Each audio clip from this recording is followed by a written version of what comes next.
ಯಾವ ಕತೆ ಬಗ್ಗೆ ಮಾತಾಡ್ತಾ ಇದ್ರಿ? ನಾನು ಆಕ್ಚುಲಿ ಏನಾಯ್ತು ಅಂದ್ರೆ ಕಾವ್ಯ ಮೇಡಮ್ ಅವರು ಯಾವ್ದೋ ಒಂದು ಕತೆ ಕಳ್ಸ್ಕೊಟ್ಟಿದ್ರು, ನೀವು ಫ್ರೀ ಆದಾಗ ಓದಿ ಹೇಳಿ ಅಂತ. ಅನ್ಪಬ್ಲಿಷ್ಡ್ ಅದು. ಓಕೆ, ಮೇಬಿ ಕತೆ ಟೈಟ್ಲ್ ಹೇಳ್ಬೋದು, ತೊಂದ್ರೆ ಇಲ್ಲ ಅನ್ಕೋತೀನಿ. ಇದು ಕತೆ ಬಂದು ಚಾಕ್ಲೇಟ್ ಕೇಕ್ ಅಂತ ಹೇಳಿ. ಓಕೆ, ಹೀಗೆ ಸಮರಿಯಾ ಆ ಕೇಕ್ ಕಥೆಯಲ್ಲಿ ಶಿಸ್ ಟೆಲಿಂಗ್ ಸಮ್ ಫಿಲಾಸಫಿಕಲ್ ಥಿಂಗ್ಸ್. ಅಲ್ಲಿ ನಡೆಯುವಂತ ಏನದು ಸ್ಟೇಟ್ಸ್, ಅದೇ US ಅಲ್ಲಿ ನಡೆಯುವಂತ ಒಂದು ಪೊಲಿಟಿಕಲ್ ಆಫೀಸ್ ಪೊಲಿಟಿಕ್ಸ್ ಇರುತ್ತಲ್ಲ, ಈ ಕಾರ್ಪೊರೇಟ್ ಪೊಲಿಟಿಕ್ಸ್ ಇದೆಯಲ್ಲ, ಅದನ್ನ ಹೇಳ್ತಾ ಇದೆ. ವಿವೇಕ್ ಶಾನ್ ಬಗ್ ಹುಲಿ ಸವಾರಿ ಕತೆ ಓದಿದ್ರಾ? ಹುಲಿ ಸವಾರಿನ ಇದು ಆಕ್ಚುಲಿ ಚೆನ್ನಾಗಿರೋದು. ಇಲ್ಲ ನನ್ಗೆ ಅಷ್ಟು ಐಡಿಯಾ ಇಲ್ಲ. ಹುಲಿ ಸವಾರಿನೇ ಅನ್ಕೋತೀನಿ, ಯಾಕಂದ್ರೆ ನೀವು ಒಂದ್ ಸೈಡ್ ನನ್ನ ಹತ್ರ ಡಿಸ್ಕಸ್ ಮಾಡಿದ್ ನೆನಪು ನನಗೆ. ಒಂದ್ ಆಕ್ಚುಲಿ ಒಂದು ಕಾರ್ಪೊರೇಟ್ ಒಂದು ಇವೆಂಟ್ ಅಲ್ಲಿ ಒಂದು ಗೇಮ್ ಮಾಡಿಸ್ತಾರೆ, ಬೇರೆ ಬೇರೆ ದೇಶದವರು ಕಂಬೈನ್ ಆಗಿ ಒಂದು ಗೇಮ್ ಆಡ್ತಾರೆ. ಸೊ ಅಲ್ಲಿ ಈ ಕಾಸ್ಟ್ ಡಿಫರೆನ್ಸ್ ನ ಎಕ್ಸ್ಟ್ರಾರ್ಡಿನರಿ ಕತೆ ಇರುತ್ತೆ. ಐ ಥಿಂಕ್ ಹುಲಿ ಸವಾರಿನೇ, ಐ ಡೋಂಟ್ ನೋ, ನನ್ಗೆ ಹೆಸರಲ್ಲಿ ಗೊತ್ತಾಗ್ತಿರೋ, ಬಟ್ ಹುಲಿ ಅನ್ನೋದಿದೆ. ಸೊ ಆಮೇಲೆ ಆ ಕತೆ ಬಗ್ಗೆ ಮಾತಾಡ್ತಾ ಇದ್ದೆ. ಅದು ಚೆನ್ನಾಗಿತ್ತು, ನನಗೆ ತುಂಬಾ ಇಷ್ಟ ಆಯ್ತು. ಒಂದು 6 pages ಕತೆ ಅದು. ನಾನು ಅದನ್ನ ಬಗ್ಗೆ ಕಾವ್ಯಕ್ಕನ ಹತ್ರ ಮಾತಾಡ್ತಾ ಇದ್ದೆ, ಅದನ್ನ ನಾನು ನಿಮಗೆ ಕಳ್ಸಿಕೊಟ್ಟೆ. ನನಗೆ ತುಂಬಾ ಇಷ್ಟ ಆಯ್ತು ಕತೆ. ಮೋಸ್ಟ್ಲಿ ಅವ್ರಿಗೆ ನನಗೆ ಕೇಳಿ ನಿಮ್ಗೆ ಕಳ್ಸಿಕೊಡ್ತೀನಿ. ನನ್ನ ಪ್ರಕಾರ she is one of the, ನನಗೆ ಈಗಿರೋ ಮಟ್ಟಿಗೆ ಒಂದು ನಂಬಿಕಸ್ಥ ಕತೆಗಾರ್ತಿ ಅಂತ ಅಂದ್ರೆ ಮೋಸ್ಟ್ಲಿ ಕಾವ್ಯ ಅಕಾಡೆಮಿ ಅವ್ರ ಹೆಸರನ್ನು ತಗೋಬಹುದು ಅಂತ ಅನ್ಸುತ್ತೆ. ಸ್ವಲ್ಪ ಧೈರ್ಯವಾಗಿ ಓದ್ಬೋದು ಅಂತ ನಂಬಿಕೆ ಅಂದ್ರೆ ಓದೋ ಧೈರ್ಯ ಮಾಡು. ದುಡ್ಡು ಕೊಟ್ಟೆ ಓದ್ಬೋದು, ಇಟ್ ಇಸ್ ವರ್ತ್ ಸ್ಪೆಂಡಿಂಗ್ ಅಂತ ಅನ್ಸಿದ್ರೆ ಮೋಸ್ಟ್ಲಿ ಕಾವ್ಯ ಅಕಾಡೆಮಿ ಅವ್ರ ಹೆಸರು ತಗೋಬಹುದೇನೋ. ನಾನವರು ಒಂದು ನಾನು ಹೇಳದ್ನಲ್ಲ, ಅದು ಶಿಕಾರಿ ನಾಗಪ್ಪನ ಬಗ್ಗೆ ಒಂದು ಆರ್ಟಿಕಲ್ ಓದಿದೀನಿ. ಮಾಕೋ ನಾಯಕ ಅಂತ ಆಬ್ವಿಯಸ್ಲಿ ಅದು ಓದಿದೀನಿ. ಅದ್ ಬಿಟ್ರೆ it's also worth reading. It's A very good collection of stories. ನನಗೆ ಅದ್ರಲ್ಲಿ ಒಂದ್ 2-3 ಕತೆ ನನ್ಗೆ. ಮಾಕೋ ನಾಯಕ ಅಂತ ಚೆನ್ನಾಗಿದೆ. ಮತ್ತೆ ತಂದೆ ಅಲ್ಲ, ತಂದೆ ಕತೆ ತುಂಬಾ ಚೆನ್ನಾಗಿದೆ. ಕ್ಲಾರಾ ಎಂಬ ಗೆಳತಿ, ಅದು ತುಂಬಾ ಚೆನ್ನಾಗಿದೆ. ಮತ್ತೆ ಕೊನೆ ಊಟ ಅಂತಿದೆ, ಅದು ಮೋಸ್ಟ್ಲಿ ತುಂಬಾ ಜನಕ್ಕೆ ಇಷ್ಟ ಆಗದೆ ಇರ್ಬೋದು, but I personal like prison ಅಲ್ಲಿ ನಡೆಯೋ ಸ್ಟೋರಿ ಅಲ್ಲ. ಎಸ್ ಅದು ಒಬ್ಬ ಇನ್ನೇನ್ ಸಾಯೋನ್ ಇರ್ತಾನೆ, ಅವ್ನಿಗೆ ಇಷ್ಟ ಆಗೋ ಊಟ ಅಡ್ಗೆ ಮಾಡೋದು, ಆ ತರದ್ ಕತೆ. ಸಂವೇರ್ ನನಗೆ ಅದ್ರಲ್ಲಿ ಏನಕ್ಕೆ ಇಷ್ಟ ಆಯ್ತು ಅಂದ್ರೆ ಅದೊಂದು ಕಾಂಟ್ರಡಿಕ್ಷನ್ ನಡೀತಾ, 2 ಕ್ಯಾರೆಕ್ಟರ್ ಅದು ಅವರೆಲ್ಲರೂ ಭೇಟಿ ಆಗದೆ ಒಂದು ಬೇರೆ ತರದ್ದೇ ಸಿಚುವೇಶನ್ ಅಲ್ಲಿ, ಅದು ಹೇಳಕ್ ಬರಲ್ಲ, ಆ ತರದ ಒಂದು ಕತೆ ಅದು. ನನಗೆ ಇಷ್ಟ ಆಯ್ತು. ಸುನೇತ್ರಾ ಪಬ್ಲಿಷರ್ಸ್ ಅಂತ ಒಂದು ಕತೆ ಇದೆ, ಅದ್ರಲ್ಲಿ ಅದು ಇಂಡಿಯನ್ ಅಲ್ಲಿ ಅದೇ ಅಣ್ಣ ತಂಗಿ, ಅದು ಹೆಚ್ಚು ಕಮ್ಮಿ ಗಾಚಾರಕ್ಕೆ ಲಿಂಕ್ ಮಾಡಿದ್ರು ಒಂದ್ ಸ್ವಲ್ಪ ಜನ.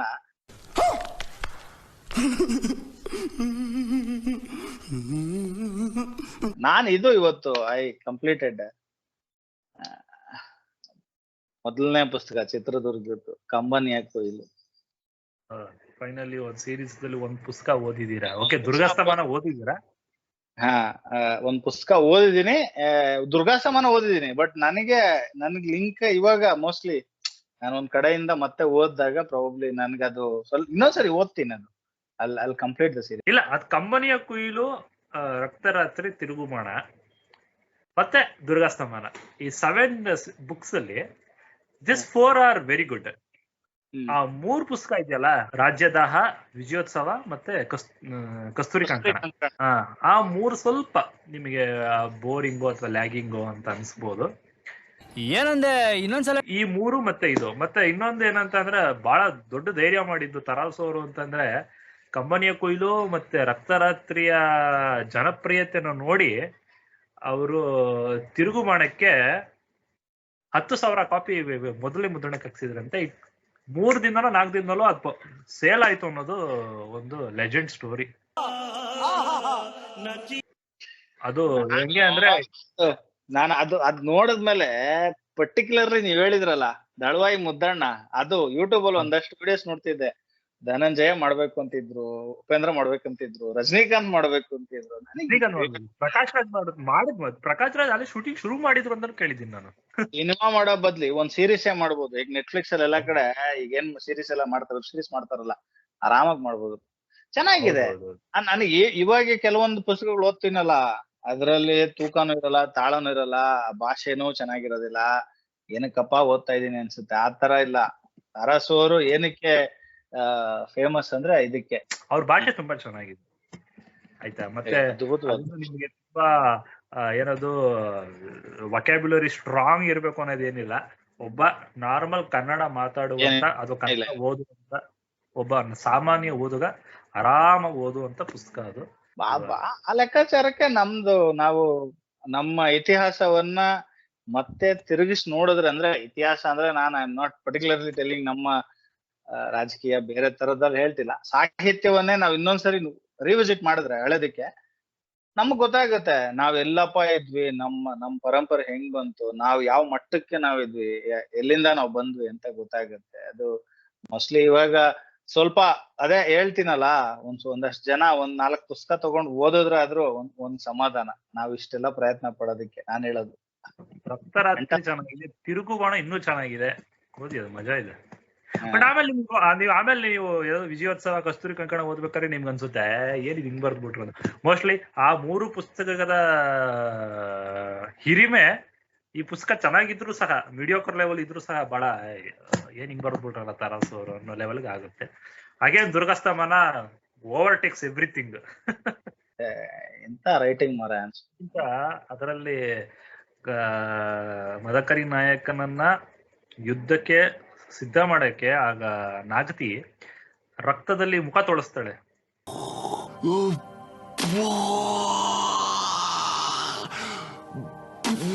ಪರ್ವದಲ್ಲಿ ಕೃಷ್ಣ ಕಂಸನನ್ ಕೊಲ್ತಾನಲ್ಲ ಕತ್ತು ಮುರಿದು, ಕುಸ್ತಿಯನ್ನ ನಡೀತಿರುತ್ತೆ, ಚಂಗ್ ಅಂತ ಹಾರಿ ಕತ್ತು ಮುರಿದು ಸಾಯಿಸ್ಬಿಡ್ತಾನೆ.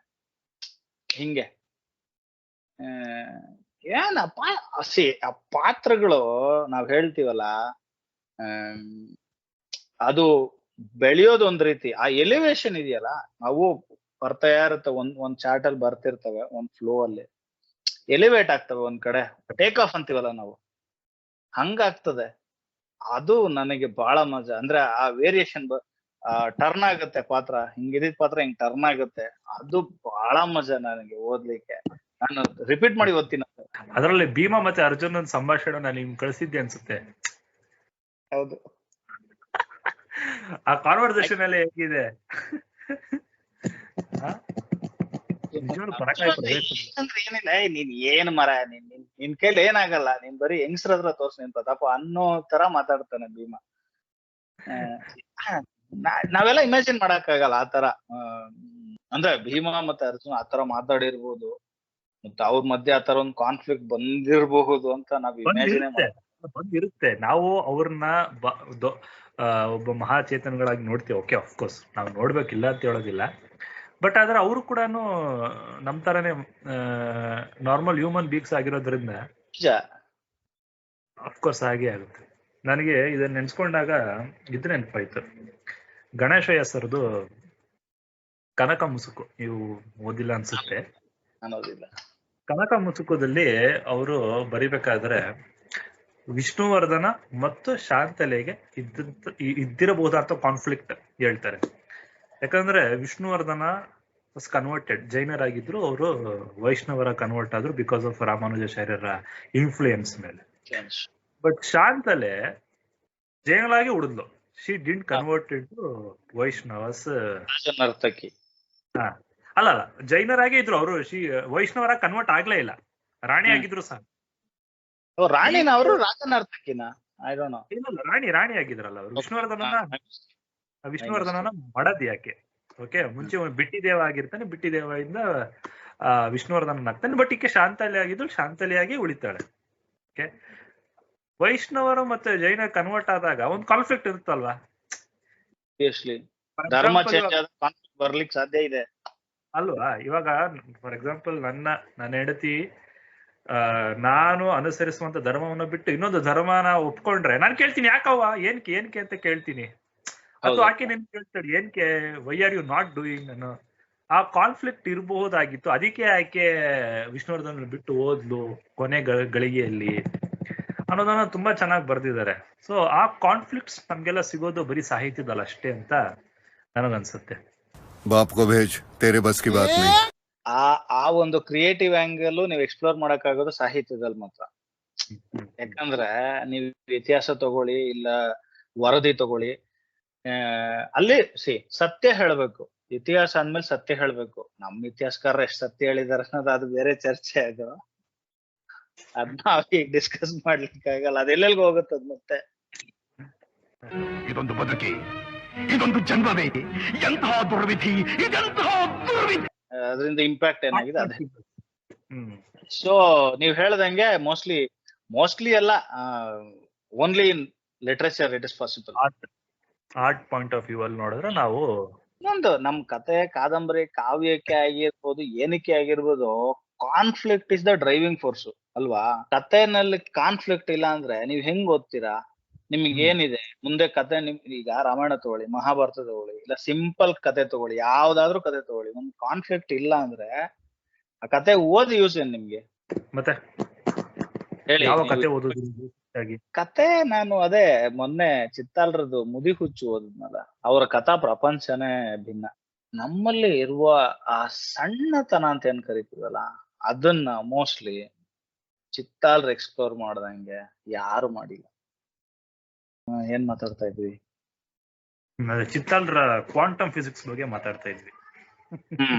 ನನಗ್ ಮೋಸ್ಟ್ಲಿ ನಿಮಗ್ ಐಡಿಯಾ ಇರೋದು ಕ್ವಾಂಟಮ್ ಫಿಸಿಕ್ಸ್ ಬಗ್ಗೆ.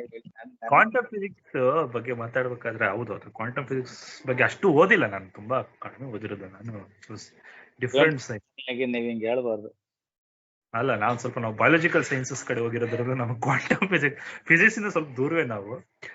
ಮೊನ್ನೆ ಯಾರೋ ಇವರು ನಾದಾ ಅವರು ಒಂದು ಇದ್ ಕಳ್ಸಿದ್ರು, ಒಂದು ರೈಟ್ ಅಪ್. ಅದರಲ್ಲಿ ಕ್ವಾಂಟಮ್ ಫಿಸಿಕ್ಸ್ ಬಗ್ಗೆ ಮಾತಾಡ್ಬೇಕಾದ್ರೆ ನಮ್ ಜೀವನ ಫುಲ್ ಕ್ವಾಂಟಮ್ ಫಿಸಿಕ್ಸ್ ಬಗ್ಗೆನೆ ನಡೆದಿರೋದು. ಯಾರೋ ಒಬ್ಬ ಹಕ್ಕಿ ಬೆಳಿತಾನೆ, ಭತ್ತ ಬೆಳಿತಾನೆ, ಅದನ್ನ ಯಾರೋ ಪ್ರೊಸೆಸ್ ಮಾಡ್ತಾರೆ, ಅದನ್ನ ಯಾರೋ ಮಾರುಕಟ್ಟೆ ಮಾಡ್ತಾರೆ, ಅದನ್ನ ಯಾರೋ ತರ್ತಾರೆ, ಎಲ್ಲ ಕಣಗಳು ಸೇರಿ ಅನ್ನ ಆಗುತ್ತೆ. ಸೊ ನಮ್ಮ ಒಳಗಡೆ ಎಲ್ಲಾ ಕಣಗಳು ಇವೆ. ನನ್ನೊಳಗೆ ಒಬ್ಬ ಬ್ರಾಹ್ಮಣ ಇದ್ದಾನೆ, ನನ್ನ ಕಡೆ ಒಬ್ಬ ಕ್ಷತ್ರಿಯ, ವೈಶ್ಯ, ಶೂದ್ರ ಎಲ್ಲ ಸೇರಿ ನಾನು ಆಗಿದ್ದೀನಿ ಅನ್ನೋದು ಕ್ವಾಂಟಮ್ ಫಿಸಿಕ್ಸ್ ಅಂತ. ತುಂಬಾ ಚೆನ್ನಾಗಿತ್ತು ಅದು.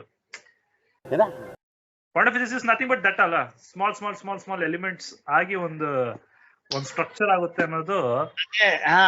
ಅದೇ ಈಗ ಫಾರ್ ಎಕ್ಸಾಂಪಲ್ ನಾನೇನ್ ಮಾಡ್ತೀನಿ, ಒಂದ್ ಮೊನ್ನೆ ನಡೆದಿದ್ದು ರಿಯಲ್ ಲೈಫ್ ಇನ್ಸಿಡೆಂಟ್. ಗಾಡಿ ಪಂಕ್ಚರ್ ಆಗಿರುತ್ತೆ, ನಾನೊಂದ್ ಪಂಕ್ಚರ್ ಅಂಗಡಿಗೆ ಹಾಕ್ತೀನಿ, ಅವನ ಹತ್ರ ಪಂಕ್ಚರ್ ಹಾಕ್ಸ್ತೀನಿ. ಆ ಇನ್ಸಿಡೆಂಟ್ ಮೋಸ್ಟ್ಲಿ ನನ್ನ ಜೀವನದಲ್ಲಿ ಮತ್ತೆ ಅವನ ಜೀವನದಲ್ಲಿ ಅಥವಾ ಅದರಲ್ಲಿ ಇನ್ವಾಲ್ವ್ ಆಗಿರೋ ಎಲ್ಲಾರ ಜೀವನದಲ್ಲಿ, otherwise it is for the entire universe, it is connected. ನಾನ್ ಕೊಡೋ ₹100 ಅವನೇನೋ ಹೋಗ್ಬೋದು, ಅಥವಾ ನನ್ಗೆ ಆಕ್ಸಿಡೆಂಟ್ಸ್ ನೋಡಿದಾಗ ಅದ ಅನ್ಸುತ್ತೆ. ಫಾರ್ ಎಕ್ಸಾಂಪಲ್, ನಾನ್ ಅವನ ಹತ್ರ ಹೋಗಿ ಪಂಕ್ಚರ್ ಮಾಡ್ಸಿಲ್ಲ ಅಂದ್ರೆ ಮೋಸ್ಟ್ಲಿ ಅವ್ನ ಎಲ್ಲಾದ್ರೂ ಟ್ರಾವೆಲ್ ಮಾಡಿ ಅವನ್ ಅಲ್ಲೇನಾದ್ರೂ ಬಿದ್ದು ಕಾಲ್ ಮುರ್ಕೊಂಡು, ಕೈ ಮುರ್ಕೊಂಡು, ಅಥವಾ ಸ್ವಲ್ಪ ಏನಾದ್ರೂ ಆಗಿರ್ಬೋದು. ವೈಸ್ ವರ್ಸ ಸೇಮ್ ಫಾರ್ ಮೀ. ನನಗ್ ಪಂಕ್ಚರ್ ಆಗಿಲ್ಲ ಅಂದಿದ್ರೆ ನಾನ್ ಬೇರೆ ಕಡೆ ಹೋಗಿ ಅಲ್ಲೇನಾದ್ರೂ ಬಂದು ಅಲ್ಲಿ ನಾನು ಇದು ನನಗ್ ಏನಾಗುತ್ತೆ ಅಂದ್ರೆ ಐ ಸಮ್ಟೈಮ್ಸ್ ವಂಡರ್. ಇದು ಸುಮಾರಷ್ಟು ಹೆಸರಿದೆ. ಇದು ಸೈಂಟಿಫಿಕಲಿ ಇದು ಕ್ವಾಂಟಮ್ ಫಿಸಿಕ್ಸ್ ಅಂತೀವಿ. ತುಂಬಾ ಜನ ಇದಕ್ಕೆ ಹಣೆ ಬರ, ಕರ್ಮ ಫಲ, ದೇವ್ರು ಬರ್ದಿಟ್ಬಿಟ್ಟವನ್ ಆಲ್ರೆಡಿ, ಏನಾಗ್ಬೇಕು ಅದೇ ಆಗತ್, ನಿನ್ ಕೈಲಿ ಏನ್ ಮಾಡಕ್ಕಲ್ಲ, ಗೊತ್ತಿಲ್ಲ. ನಾನೇ it is too philosophical for me to decode. ನನ್ ಕೈಲಾಗ ತೇಜಸ್ವಿ ಅವ್ರದ್ದು ಒಂದು ಡೈಲಾಗ್ ಬೆಸ್ಟ್ ನನಗೆ. ಏನ್ ಗೊತ್ತಾ, ನಮಗೆ ಎಷ್ಟು ಬೇಕು ಅಷ್ಟೇ ತಿಳ್ಕೊಂಡು ಉಳಿದಿದ್ದನ್ನ ಜಸ್ಟ್ ವಿಸ್ಮಯದಿಂದ ನೋಡ್ತಾ ಮಜಾ ಮಾಡ್ಬೇಕು, ಸುಮ್ಮನೆ ಇರ್ಬೇಕು. You should never try to understand. ನಾನು ಅದು ಬಹಳ ತಪ್ಪು ಮಾಡಿದ್ದೀನಿ. ನಾನು ಎಕ್ಸಿಸ್ಟೆನ್ಷನಲಿಸಮ್ ಅಂದ್ರೆ ಏನು, ಅದಂದ್ರೆ ಏನು, ಇದಂದ್ರೆ ಏನು, ವೆಸ್ಟರ್ನ್ ಫಿಲಾಸಫಿ, ಕಾಫ್ಕಾ. ಈಗ ಏನಾಗ ಅನ್ಸುತ್ತೆ, ಯಾವ್ದು ಬೇಡ ಮರ, ನೋಡಿ ಕಂಬನಿ ಕೊಯ್ಲು ಓದಿದೀನಿ, ಚೆನ್ನಾಗಿದೆ, ಐ ಎಂಜಾಯ್. ನೋಡಿ, ಅದು ಕೋಇನ್ಸಿಡೆನ್ಸ್ ಅಂತೀವೋ ಅಥವಾ ನಾವಿನ್ನೇನೋ ಹೆಸರು ಕಟ್ಕೋತೀವಿ, but it's all somehow it's connected. ಒಳಗಡೆನೋ ಅಥವಾ ಹೊರಗಡೆನೋ. ನನಗೊಂದೊಂದ್ಸರಿ ನಮ್ಮ ಅಮ್ಮನ ಕಾಲ್ ಮುಟ್ಟಿ ನಾನು ಹೋಗ್ಲಿಲ್ಲ ಅಂತಾರೆ, ನನ್ ದಿನ ಎಲ್ಲ ಚೆನ್ನಾಗಿರಲ್ಲ ಅನ್ನೋ ನನ್ನ ತಲೆ ಕೂತ್ ಬಿಟ್ಟಿರುತ್ತೆ. ಮೋಸ್ಟ್ಲಿ ನಾವು ಬಿದ್ದೋಗ್ಲಿಲ್ಲ ಅಂದ್ರೆ ಏನೇ ಆದ್ರೂ ಐ ವಿಲ್ ಬಿ ಕನೆಕ್ಟೆಡ್. ನಮ್ಮ ಅಮ್ಮನ ಕಾಲ್ ಮುಗ್ದು ಬರ್ಲಿಲ್ಲ, ಅದಕ್ಕೆ ನನಗೆ ಹಿಂಗ ಆಗ್ತಿದೆ. ಅದಾಗಿದ್ರೆ ಬಹುಶಃ ನಾನು ಹೆಂಗ್ ತಗೋತಿದ್ನೋ ಗೊತ್ತಿಲ್ಲ. Good things and bad things happen every day. ನಮ್ಮ ಮ್ಯಾನೇಜರ್ ಬೈದಿರ್ತಾರೋ ಅಥವಾ ನನಗೇನೋ ಪ್ರಮೋಷನ್ ಸಿಕ್ತೋ ಏನೋ ಒಂದು ಆಗಿರುತ್ತೆ. But we will connect. ನಾನು ಕಾಲ್ ಮುಗ್ಕೊಂಡು ಹೋಗಿದ್ರೆ ನಮ್ಮ ಅಮ್ಮನ ಕಾಲ್ ಮುಗಿಸ್ಕೊಂಡ್ ಬಂದೆ, ಅದಕ್ಕೆ ನನಗೆ ಇವತ್ತು ಪ್ರಮೋಷನ್ ಸಿಕ್ತು. ಇಲ್ಲ ಅಂದ್ರೆ ಅವನೊಂದು ಮುಗ್ಕೊಂಡ್ ಬರ್ಲಿಲ್ಲ ಅಂತಂದ್ರೆ ನಮ್ಗೇನೋ ಬೇರೆ ತರ ಕನೆಕ್ಟ್ ಆಗಿರೋದು ಅದು. ಸೊ ದಟ್ಸ್ ವೈ ಈ ಎಕ್ಸಾಂಪಲ್ ನಿಮಗೆ ಚೆನ್ನಾಗ್ ಅನ್ಸ್ಬೋದೇನೋ ಅಥವಾ ಕೇಳಿದ್ರಿಗೆ ಚೆನ್ನಾಗ್ ಅನ್ಸ್ಬೋದೇನೋ. ಕರ್ವಾಲೋದಲ್ಲಿ ಆ ಓತಿ ಸಿಕ್ಬಿಟ್ಟಿದ್ರೆ ನಿಮ್ಗೆ ಅಷ್ಟು ಮಜಾ ಬರ್ತಿರ್ಲಿಲ್ಲ ಅಲ್ವಾ? ಮೇ ಬಿ ಆ ಓದ್ತಿ ಇವ್ನು ಹೋಗ್ತಾನೆ, ಮನ್ನಣ್ಣ ಹೋಗ್ತಾನೆ, ಕೈಲಿ ಹಿಡಿತಾನೆ, ಜಾರಿ ಹಾರೊಟ್ಟೋಗುತ್ತೆ ಆಯ್ತಾ. ಅವಾಗ ಇವ್ರು ಕರ್ವಾಲೋದ್ರು ಒಂದು ಡೈಲಾಗ್ ಹೇಳ್ತಾರೆ, ಕೆಲವನ್ನ ಆವಿಷ್ಕಾರ ಬಹಳ ದೊಡ್ಡದಿದೆ, ನಾವು ಅದನ್ನ ಇದ್ ಮಾಡ್ಕೊಳಕ್ ಹೋಗ್ಬಾರ್ದು, ಅದನ್ನ ನಾವು ಟಚ್ ಮಾಡಕ್ ಹೋಗ್ಬಾರ್ದು, ಅದನ್ನ ತಿಳ್ಕೊಂಡು ಬಿಟ್ಬಿಡೋದು ಒಳ್ಳೇದು ಅಂತ. ಸೊ ಮೋಸ್ಟ್ಲಿ ಆ ಓತಿ ಸಿಕ್ಬಿಟ್ಟಿದ್ರೆ ಸಿಕ್ತು ಅನ್ನೋ ಒಂದು ಸಮಾಧಾನ, ಆ ಸಮಾಧಾನಕ್ಕಿಂತ ಸಿಗದಿಲ್ಲ ಅನ್ನೋ ಒಂದು ಕೊರಗೆ ನಮಗ್ ತುಂಬಾ ಇಷ್ಟ ಆಗುತ್ತೆ.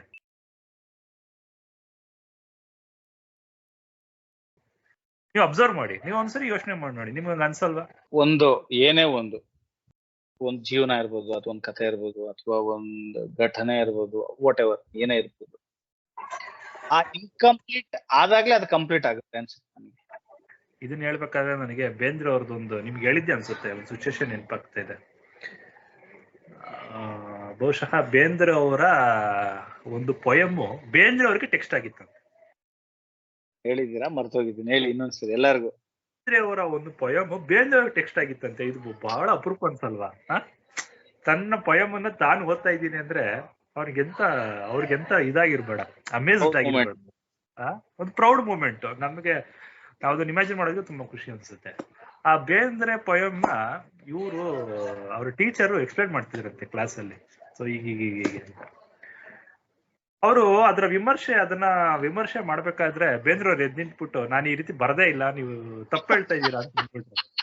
ನಾನು ಯೋಚನೆ ಮಾಡಿಲ್ಲ ಬರಿಬೇಕಾದ್ರೆ ಅಂತ. ಅವಾಗ ಅವರು ಓಕೆ, ಬಹುಶಃ ಅದು ನಾನಾಗಿರೋ ತಬ್ಬಿಬಾಗ್ಬಿಡ್ತಿದ್ದ ಮಾಸ್ಟರ್, ಬಟ್ ದ ಮಾಸ್ಟರ್ ಗೆ such A great, such A beautiful answer. ನೀನು ಬರ್ದಿರುವಂತ ಕಾವ್ಯವನ್ನ ನೀನ್ ಹೇಗ್ ಬರ್ದಿರೋದು ಇಂಪಾರ್ಟೆಂಟ್ ಅಲ್ಲ, ಜನ ಹೇಗ್ ತಗೋತಿದ್ದಾರೆ ಅನ್ನೋದು ಇಂಪಾರ್ಟೆಂಟ್ ಅಂತ ಆ ಮಾಸ್ಟರ್ ಹೇಳಿದ್ರಂತೆ. ಸೊ ಹಾಗೆ ಮೇ ಬಿ ಒಂದೊಂದು ಕೃತಿಗೂ ಸಾವಿರಾರು ಅರ್ಥ ಇರ್ತವೆ. ನಿಜ. ಒಂದ್ಸರಿ ಮೋಸ್ಟ್ಲಿ ತೇಜಸ್ ಇವರೇ ಅನ್ಸುತ್ತೆ, ಅಯ್ಯೋ ಅವ್ರದ್ದು ಯಾವ್ದೋ ಒಂದು ಕಾದಂಬರಿನೋ ಯಾವ್ದೋ ಕಥೆನೋ ತುಂಬಾ ಯಾರೋ ಒಬ್ಬ ಇದ್ರ ಮೇಲೆ ಸ್ಟೇಜ್ ಮೇಲೆ ಹೋಗಿ ಇದು ಆ ರೀತಿ ಇದೆ, ಇದು ಆ ಆಂಗಲ್ ಇಂದ ಬರ್ದಿದ್ದಾರೆ, ಇದು ಈ ರೀತಿ ಏನದು ಸಮಾಜಮುಖಿಯಾಗಿದೆ, ಹಾಗೆ ಹೇಗೆ ಅಂತ ಬರತ್ ಹೇಳಿ ಇವರು ತೇಜಸ್ರು ಬಾಳ ನಕ್ಬಿಟ್ಟು, ಅಯ್ಯೋ ಮಾರೇ ನಾನು ಹಂಗೆಲ್ಲ ಯೋಚನೆ ಮಾಡಿಲ್ವಲ್ಲ ಅಂತ ಅಂದ್ರಂತೆ. ಸೊ ಅಲ್ಲ ನೆನ್ಸ್ಕೊಂಡಾಗ ನಿಮ್ಗೆ ನನ್ನದೊಂದು ಕ್ವಶನ್. ಫಾರ್ ಎಕ್ಸಾಂಪಲ್, ನೀವು ಓದೋ ಸಾಹಿತ್ಯದಲ್ಲಿ ಅಥವಾ ಸಿನಿಮಾದಲ್ಲಿ ಯಾವ್ದೋ ಒಂದು ಕ್ಯಾರೆಕ್ಟರ್ ಆಗಿರ್ಬೋದು, ಅಥವಾ ಸಾಹಿತ್ಯದಲ್ಲಿ ಯಾವ್ದೋ ಒಂದು ಕ್ಯಾರೆಕ್ಟರ್, ಈಸ್ ಮೈ ಇನ್ಫ್ಲೂಯೆನ್ಸ್, ನಾನು ಬದುಕಿದ್ರೆ ಈ ತರ ಬದುಕ್ಬೇಕಪ್ಪ, ಅಥವಾ ನಾನು ಈ ತರ ನೋಡ್ಬೇಕಪ್ಪ ಲೈಫ್ನ, ಆತರ ಯಾವ್ದಾದ್ರು ಅನ್ಸಿದ್ದಿದ್ಯಾ? ಪರ್ವತ ಕೃಷ್ಣ. ಓಕೆ, ಅವರು ಬಹಳ ಏನದು ನಾಟ್ ಅಬೌಟ್ ತುಂಬಾ ಫಿಗರ್ ಆಗೋದು. ಹೌದು, ಅದು ಅದು ಅದು ಫ್ಲಾಲೆಸ್ ಕ್ಯಾರೆಕ್ಟರ್. ಓಕೆ, ಫ್ಲಾಸ್ ಇರ್ಬೋದು, but mostly it's a flawless character. ಒಬ್ಬ ಕಾಮನ್ ಮ್ಯಾನ್ ನಮ್ಮ ಸುತ್ತಮುತ್ತ ಇರುವಂತ ಜನಗಳ ನಡುವೆ. ಮೋಸ್ಟ್ಲಿ ಅಂದ್ರೆ ನೀವು ಜೀವನವನ್ನು ಎದುರಿಸೋ ರೀತಿನಲ್ಲಿ ಕೇಳ್ತಾ ಇದ್ದೀರಾ ಅಂತ ಅರ್ಥ ಮಾಡ್ಕೊಂಡು ಹೇಳೋದು. ಈ ರೀತಿಯಾಗಿರ್ಬೋದು, ಅಥವಾ ಈ ರೀತಿ ಬದುಕ್ಬೇಕಪ್ಪ, ಇವ್ರ ತರ ನನ್ನ ಲೈಫ್ ನಾನು ನೋಡ್ಬೇಕು ಅಂತ ಅನ್ಸೋದು. ನನಗೆ ಅದೇ ನಾನು ಹೇಳಿದಾಗೆ ಎರಡು ನನಗೆ ನೆನಪಾಗುತ್ತೆ. ಅಂದ್ರೆ ನನಗೆ ಲೈಫ್ ಆಫ್ ಪೈ ಬಹಳ ಇಷ್ಟದ ಸಿನಿಮಾ. ನನಗೆ ಬಹಳ ಇಷ್ಟ. ಇರ್ಫಾನ್ ಖಾನ್ ಪಾತ್ರ, ಆ ಒಟ್ಟಾರೆ ಪಾತ್ರ, ಫುಲ್ ಜರ್ನಿ ನನಗೆ ಐ ಫೀಲ್ ಸೋ ಎಮೋಷನಲ್. ನನಗೆ ಪ್ರತಿ ಸರಿ ನಾನು ಅದ್ರಲ್ಲಿ ಕಲಿತೀನಿ. ಪ್ರತಿ ಸರಿ ಸಿನಿಮಾ ನೋಡಿದಾಗ ನಾನು ಕಲಿತೀನಿ. ನಮ್ ಮನೇಲಿ ಏನಾದ್ರು ನೋಡಿದ್ರೆ ಏನ ಹುಡುಗಂದು ಹುಲಿದೇ ನೋಡ್ತೀಯ ಅಂತಾರೆ.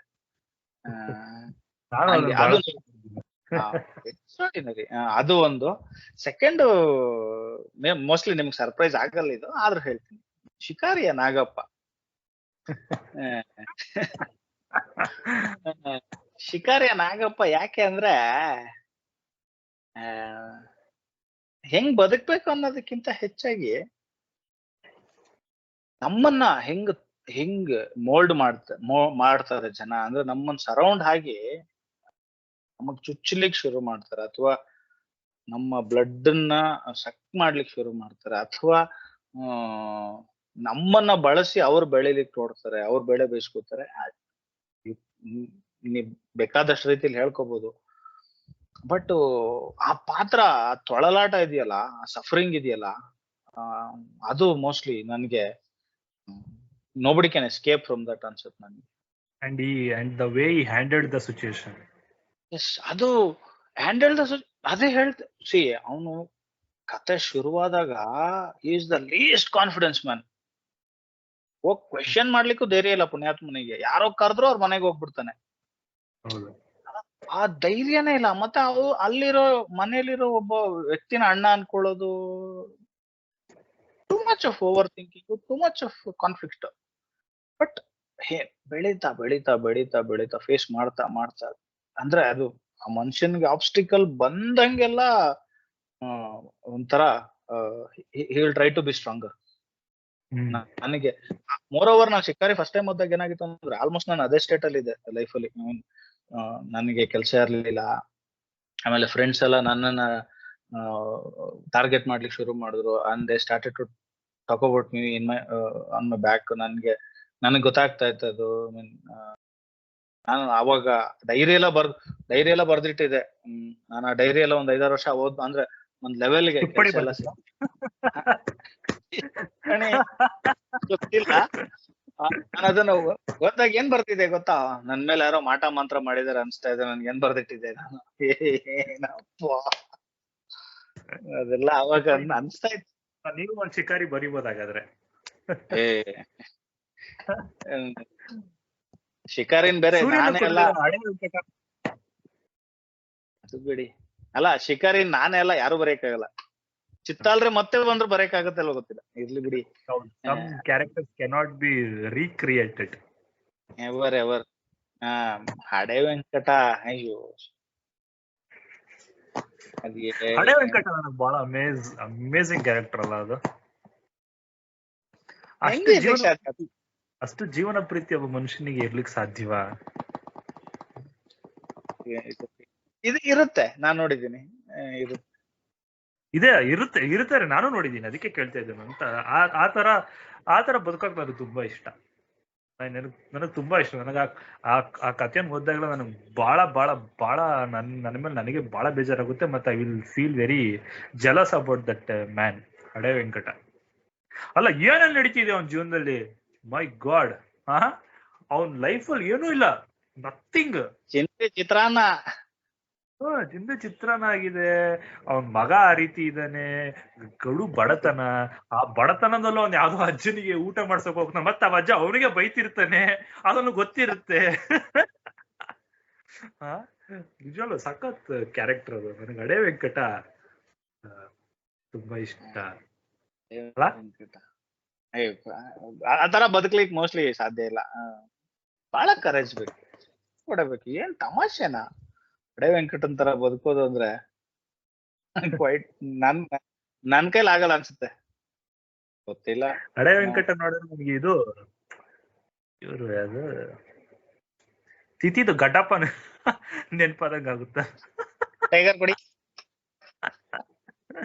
ಏನ್ ನಿನ್ ಪ್ರಾಬ್ಲಮ್? ಟೈಗರ್ ಕೊಡಿ. So see that extraordinary lives of ordinary men ಇದೆಯಲ್ಲ, that's most amazing ಅಲ್ಲ? That's the beautiful way to put it. Extraordinary life of ordinary men. Example ಇದು ಪರಸಂಗದ ಗೆಂಡೆ ತಿಮ್ಮ. ಆಲನಹಳ್ಳಿ ಅವರಿಗೆ ಇಲ್ಲಿಂದಲೇ ಒಂದು ನಮಸ್ಕಾರ. ಅಲ್ಲ, ಆ ಪರಸಂಗದ ಗೆಂಡೆ ತಿಮ್ಮದಲ್ಲಿ ಒಂದು ಆರ್ಡಿನರಿ ಮ್ಯಾನ್, ಲೈಫಲ್ಲಿ ಏನೂ ಇಲ್ಲ, ಈಸ್ ಜಸ್ಟ್ ಇಟ್ಸ್ ಲೈಕ್ ಅವನು ಮೊಬೈಲ್ ಮಾರ್ಕೆಟ್ ಇದ್ದಂಗೆ ಇದ್ದಾನೆ ಮನುಷ್ಯ. ಓಕೆನಾ? Is carrying something, is bringing some things and is selling in his village, ಆಯ್ತಾ? ಬಟ್ ಅವನ ಲೈಫಲ್ಲಿ ಸಿಂಪಲ್ ಆಗಿ ಹೋಗುವಂತ ಲೈಫು, ಯಾರಿಗೂ ಕೆಟ್ಟದ್ ಮಾಡುವಂತ ಮನುಷ್ಯ ಅಲ್ಲ. ಅವನ ಲೈಫಲ್ಲಿ ಎಂತ ಅಪ್ಸ್ ಅಂಡ್ ಡೌನ್ಸ್ ಬಂದ್ಬಿಡುತ್ತೆ. ನಿಜವಾಗ್ಲು ಮಾತ್ರ ನನಗ ನನಗ ಆ ಕ್ಯಾರೆಕ್ಟರ್ ತುಂಬಾ ಇಷ್ಟ. ನನಗೂ ಆ ಕ್ಯಾರೆಕ್ಟರ್ ತುಂಬಾ ಇಷ್ಟ. ತುಂಬಾ ಕಾಡುತ್ತೆ ನನಗ ಆ ಕತೆ ಮತ್ತೆ ಆ ಪಾತ್ರ. ಹೌದು, ನನಗೂ ಅಷ್ಟೇ. ನನಗೂ ಪ್ರಸಂಗದ ಗೆಂಡೆ ತಿಮ್ಮ ನಿಜ. ಆ ಜೀವನ ಪ್ರೀತಿ ನನಗೆ ನೀವು ಪ್ರಸಂಗದ ಗೆಂಡೆ ತಿಮ್ಮ ಹೇಳಿದಾಗ ನನಗೆ ಐ ವಾಂಟೆಡ್ ಟು, ನಾನು ನಾರ್ಮಲಿ ಕಾಯ್ಕಿಣಿಯವ್ರ ಕಥೆಗಳ ಬಗ್ಗೆ ಮಾತಾಡಿದಾಗ ಅದೇ ಹೇಳ್ತೀನಿ. ಕೆಲವೊಬ್ರು ಅಂದ್ರೆ ಬಹಳಷ್ಟು ಮೋಸ್ಟ್ ಆಫ್ ದ ಕಥೆಗಳಲ್ಲಿ ಏನಾಗುತ್ತೆ, ಒಂದು ಸಾವು, ಒಂದು ಸೀರಿಯಸ್ನೆಸ್, ಅಥವಾ ಒಂದ್ ಏನೋ ದುಃಖ, ಅಥವಾ ಏನೋ ಒಂದು ಕಾನ್ಫ್ಲಿಕ್ಟ್, ಏನೋ ಒಂದು ಡೌನ್ ಸೈಡ್, ಈ ತರ ಹೋಗುತ್ತೆ.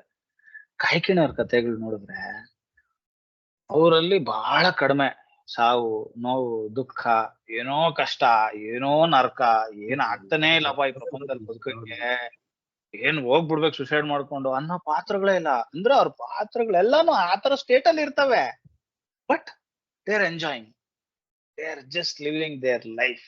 ಕಾಯ್ಕಿಣಿಯವ್ರ ಕಥೆಗಳಲ್ಲಿ ಬರೋದು ಡೀಟೇಲಿಂಗ್ಸ್, ಸ್ಮಾಲ್ ಡೀಟೇಲಿಂಗ್ಸ್. ನನಗೆ ಅವ್ರದ್ದು ಒಂದ್ ಕಥೆಯಲ್ಲಿ ಹಿಂಗ್ ಕ್ಯಾಲೆಂಡರ್ ಆಡ್ತಾ ಇರ್ಬೇಕಾದ್ರೆ ಒಂದ್ ಗೀರ್ ಬೀಳುತ್ತೆ, ಗೊತ್ತಾ ನಿಮ್ಗೆ? ಕಥೆ ಗೊತ್ತಾ ಇಲ್ಲ. ಒಂದು ಪ್ಲಾಸ್ಟಿಕ್ ಕ್ಯಾಲೆಂಡರ್ ಇರುತ್ತೆ ಗೊತ್ತಾ ನಿಮ್ಗೆ? ಕೆಳಗಡೆ ಒಂದು ತಿನ್ ಮೆಟಲ್ದು ಒಂದು ಶೀಟ್ ಹಾಕಿರ್ತಾರೆ. ಅದು ಫ್ಯಾನ್ಗೆ ಹಿಂಗ್ ಆಡ್ತಾ ಇರುತ್ತೆ.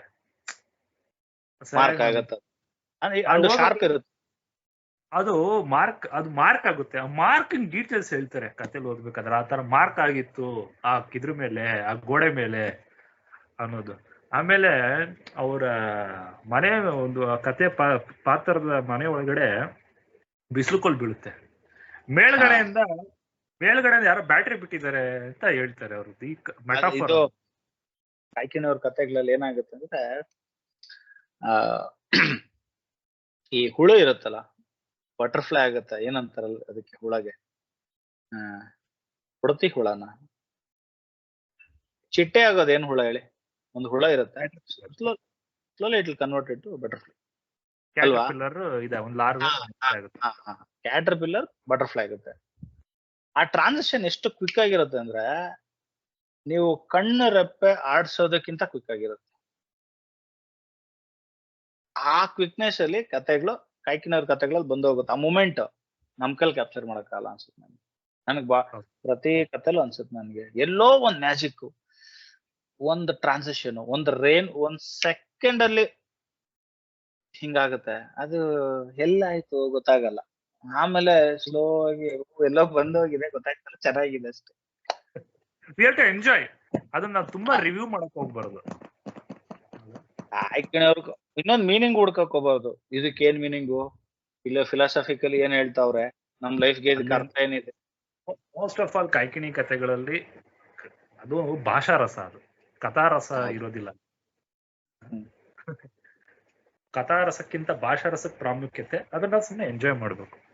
ಈಗ ಕೆಲವ್ರು ನೋಡಿ, ಕೆಲವರು ಭಾಷೆಗೆ ಅಂತಾನೆ ಓದ್ಬೇಕು, ಕೆಲವ್ರದ್ದು ಕಥೆಗಳಿಗೋಸ್ಕರ ಓದ್ಬೇಕು. ಚಿತ್ತಾಲ್ರದ್ದು ಓಕೆ, ಚಿತ್ತಾಲ್ರದ್ದು ಬ್ಲೆಂಡ್ ಇರುತ್ತೆ, ಭಾಷೆಯೂ ಇರುತ್ತೆ, ಕಥೆಯೂ ಇರುತ್ತೆ ಅದ್ರಲ್ಲಿ, ಆಯ್ತಾ? ಕೆಲವ್ರು ಮಾತ್ರ ಕಾಯ್ಕಿಣಿಯವ್ರನ್ನ ಬರೀ ಭಾಷೆಗೆ ಮಾತ್ರ ಓದ್ಬೇಕು, ಆಯ್ತಾ?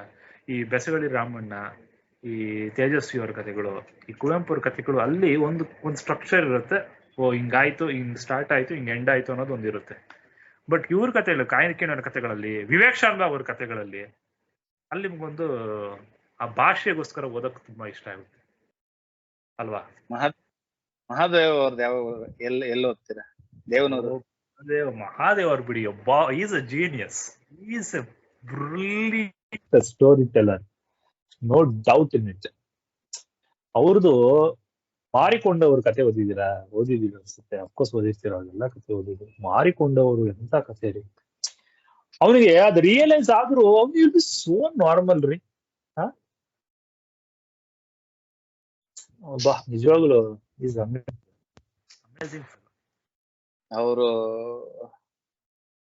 ಏನಂತಾರೆ, ಏನೋ ಅವ್ರ ಬಗ್ಗೆ ಮಾತಾಡಕ್ಕೂ ಧೈರ್ಯ ಬೇಕು. ಜಾಂಬೂರು ಬಂದದು ಆ ಕಥೆಯಾಗಿರ್ಬೋದು. ನೀವು ಇನ್ನೊಂದಿದೆ ಕತೆ, ಮೂಡಲ ಸೀಮೆಯಲ್ಲಿ ಕೊಲೆಗಿಲೆ ಮುಂತಾಗಿ ಅಂತೇನೋ, ಮುಂತಾಗಿನ ಇತ್ಯಾದಿನ, ಲಾಸ್ಟ್ ವರ್ಡ್ ಸಿಗ್ತಿಲ್ಲ ನನ್ಗೆ.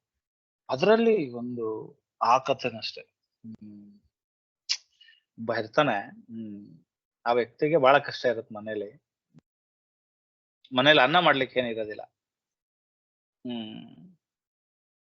ಅವ್ರು ಇವ್ರ ಬಾಸ್ ಅಂದ್ರೆ ಅವ್ರ ಗೌಡ್ರ ಮನೆಗೆ ಹೋಗ್ತಾನೆ. ಅಂದ್ರೆ ಟಾಪ್ ಕ್ಲಾಸ್ ಡಿಫ್ರೆನ್ಸ್ ಗೊತ್ತಾಗುತ್ತೆ ನಿಮ್ಗೆ, low class to high class. ಅವ್ರ ಮನೆಗೆ ಹೋಗ್ತಾರೆ ತಗೋಬರ್ಲಿಕ್ಕೆ. ಹೊಟ್ಟೆ ಹಸ್ಕೊಂಡಿರುತ್ತೆ ಮನೇಲಿ, ಮಗ ಹೊಟ್ಟೆ ಹಸ್ಕೊಂಡಿರ್ತಾನೆ, ಹೆಂಡತಿ ಹಸ್ಕೊಂಡಿರ್ತಾಳೆ, ಎಲ್ಲ full he is going through hell of a life. ಅವ್ರ ಮನೆಗೆ ಹೋದಾಗ ಅವ್ರು ಎಲ್ಲೋ ಪೇಟೆಗೆ ಹೋಗಿರ್ತಾರೆ, ಬಂದಿರೋದಿಲ್ಲ. ಆ ಗೌಡತಿಯ ಫ್ರೆಂಡ್ ಇನ್ನೊಬ್ರು ಬಂದಿರ್ತಾರೆ, ಅವರು ಇದ್ರಲ್ಲಿ ಕೂತಿರ್ತಾರೆ, ಒಂದು ಹಜಾರ ಅಂತ ಅಂದ್ರೆ ವರಾಂಡ ಅಂತ ಕರ್ಕೋತೀವಲ್ಲ ನಾವು, ಅಲ್ಲಿ ಕೂತಿರ್ತಾರೆ. ಅಂದ್ರೆ ಒಡವೆ ಗಿಡವೆ ಎಲ್ಲ ಹಾಕೊಂಡು ಕ್ಲಾಸ್ ಅಲ್ಲಿ. ಇವನು ಹೋಗ್ತಾನೆ, ಕೇಳ್ತಾನೆ ಇಲ್ವೋ ಗೊತ್ತಿಲ್ಲ, ಕೇಳ್ತಾನೆ ಅನ್ಸುತ್ತೆ. ಕೇಳ್ದಾಗ ಅವ್ರೇನೋ ಇಲ್ಲ ಅಂತ ಏನೋ ರೀಸನ್ ಇಡ್ತಾರೆ. ಆಮೇಲೆ ಏನ್ ಮಾಡ್ತಾರೆ ಗೊತ್ತಾ, ಅವ್ನ್ ಮನೆಗೆ ಹೋಗ್ಬೇಕಾಗಿರುತ್ತೆ. ಮನೆಯವ್ರಿಗೂ ಬಂದಿದೆ ತಾನೆ, ಆ ಸೌದೆ ಸೀಳಾಕಿ ಹೋಗು ಅಂತಾರೆ. ಒಂದ್ ಲಾಟ್ ಸೌದೆ ಇರುತ್ತೆ.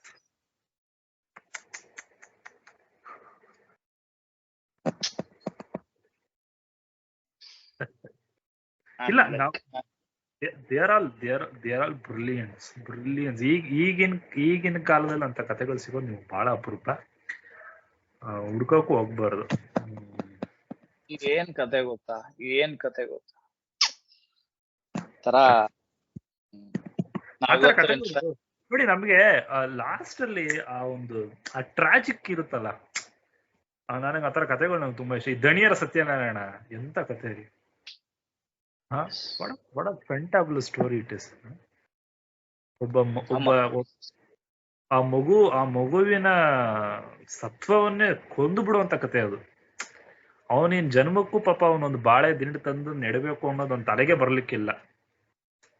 ಬಾಳೆ ತಿಂದು ಒಂದ್ ರೂಪಕ್ಕಾದ್ರೂನು ಅಲ್ಲಿ ಇನ್ನೊಂದ್ ಏನಾಗುತ್ತೆ ಗೊತ್ತಾ, ಅವನಿಗ ಆ ಜೀವನದ ಮೇಲೆ ಒಂದು ನಂಬಿಕೆನೆ ಕಳ್ಕೊಬಿಡ್ತಾನ. ನಾನು ಕಷ್ಟ ಬೆಳೆದು ನನ್ನ ಶ್ರಮಕ್ಕೆ ಬೆಲೆ ಎಲ್ಲಿ?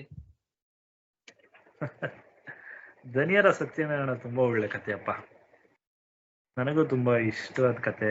ವೀಣಾ ಶಾಂತೇಶ್ವರ್ ಅವ್ರದ್ದು ತಿರುಗಿ ಓದಳು ಅಂತ ಒಂದ್ ಕತೆ ಇದೆ, ಆ ಕತೆ ನಾನು ಓದಿಲ್ಲ. ಅದು ನೀವ್ ಹೇಳಿದೀರಾ, ಓದ್ಬೇಕದು ಕತೆ. ಮತ್ತೆ ನಿಯಮಗಳ ನಡುವೆ ಸಾರಾ ಅಬೂಬಕ್ಕರ್ ಅವ್ರದ್ದು.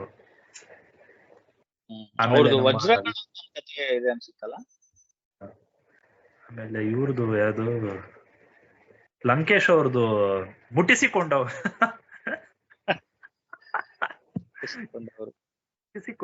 ಅವೆಲ್ಲ ನೋಡಿ ಅಲ್ಲೆಲ್ಲ ನಿಮಗೆ ಈ they all tell about the social strata of low class women something.